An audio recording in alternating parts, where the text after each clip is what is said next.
metamorphosis is an extraordinary thing in itself, and it's something that's fascinated me my entire life, the art of transformation. In fact, when I was a kid growing up, my hero was one of the most transformative actors of our time, Robert De Niro, which is pretty kooky for a kid, you know, going to a 7-year-old birthday party dressed as Travis Bickle from Taxi Driver.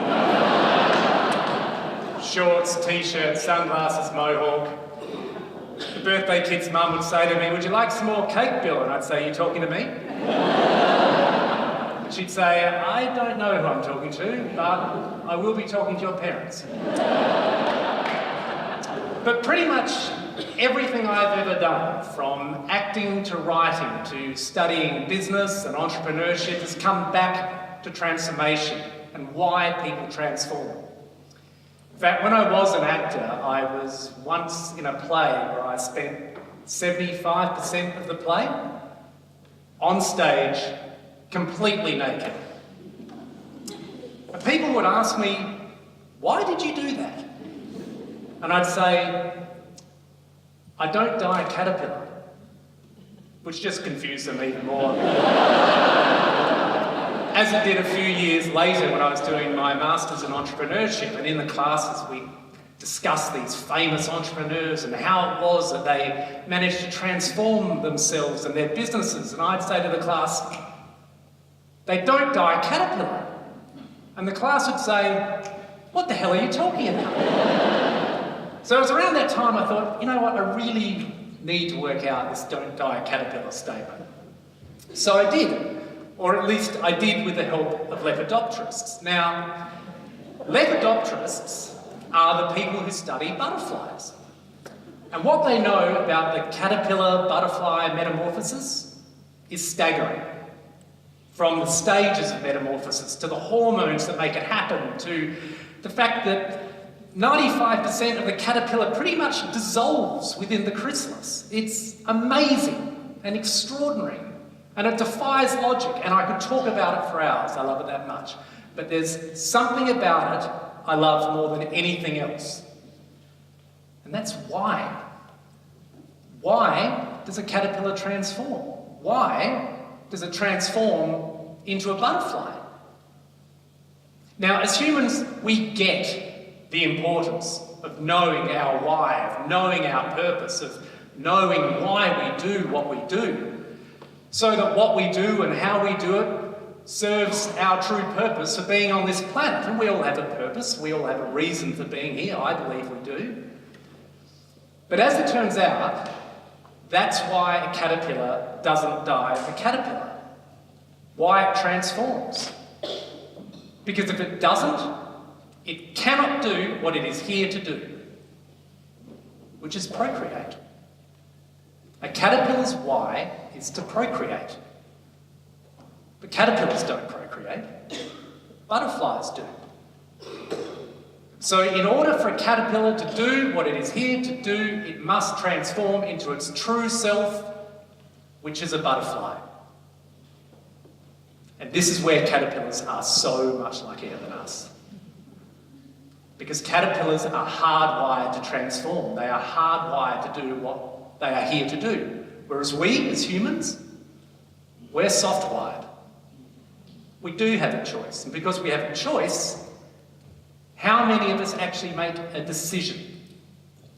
An active decision to transform. We may make an active decision to pursue our why, to pursue our purpose. We just never quite get there. And why is that? It's because we don't transform.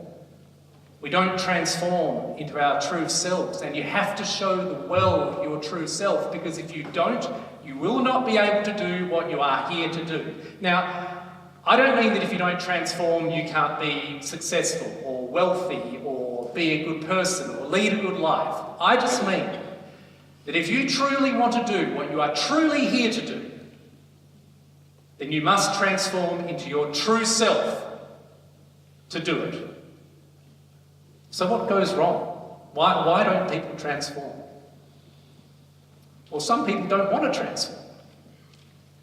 They look at the life they've got, that the income, the job, the relationship, the identity, and they go, that'll do. That's good enough. Why rock the boat? Why risk the certainty of what I've got to transform into the possibility of the unknown? And I get that, I truly do get it, but a word of warning. Somewhere along the line, usually about after the age of 35, you will start to hear a voice. This voice is saying, are you everything that you could be? Because instead of entering midlife crisis, you should be entering midlife Christmas. This is a stage of life when you should be transforming, and actors and writers instinctively know this. In the classic 3-act story, the character undergoes their major transformation in Act 2, so they can do what they need to do in Act 3. But if you don't transform in your Act 2, you will never experience the deep fulfilment of living your true Act 3. And some people want that fulfilment. They want to transform. In fact, they are desperate to transform, but they don't, or they can't. And why is that? It's because they're a hostage. They're a hostage to someone or something that holds them back. They're a hostage to the fear of showing the world who they truly are. And that was me. I mean, all I ever wanted was to be like Robert De Niro. I studied his work. I went to the same acting school as he did. I did everything I could to be able to transform like that man. But you know what? I didn't actually get transformation until I stopped being a hostage to the fear of showing who I truly was. I mean, I was terrified of people seeing me naked. Terrified of revealing who I truly was. Because I'll be honest with you, there isn't that much to reveal.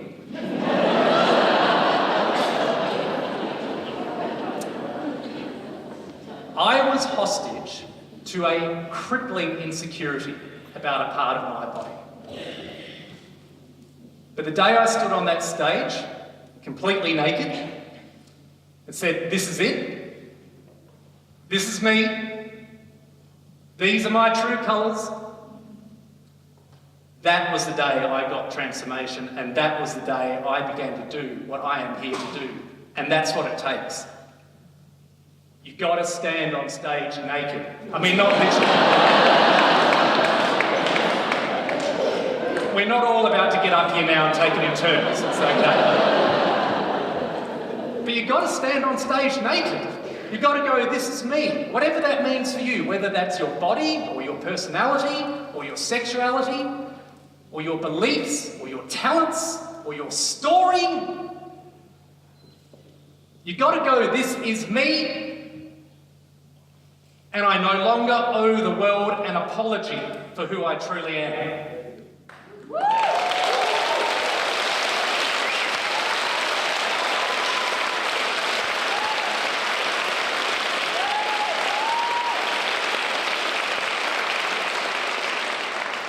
Because let me tell you something. The people who make no apology for who they truly are, these are the people we revere in our lives, in our world. These are the people who we deeply connect to because they show us who they are.